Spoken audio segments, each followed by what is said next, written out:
Hello everyone welcome to Odia Adda Bengaluru. आज सकाल सकाल आम बाहरी पड़लु नंदी हिल्स।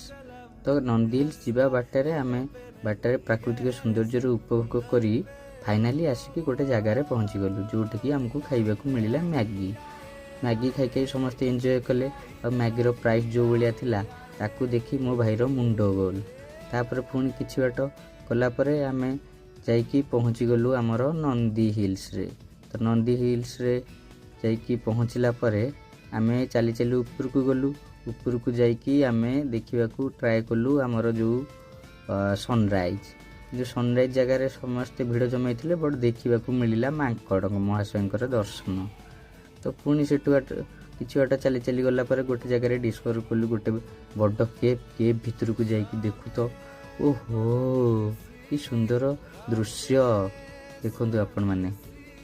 तो दृश्य देखी पुणी किसी मस्ती कलु। ये देखु तीन माकड़ नृत्य।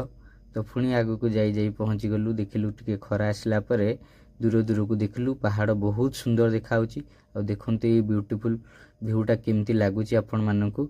आपण भी जी चाहती नंदी हिल्स आसिक बुली पारिबे।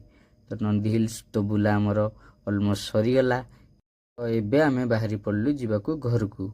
जदि ब्लॉग टी भल लगी थाए ताहले सब्सक्राइब करंतु। मु आपनकू आनी देबी नुआ ब्लॉग बेंगालुरु।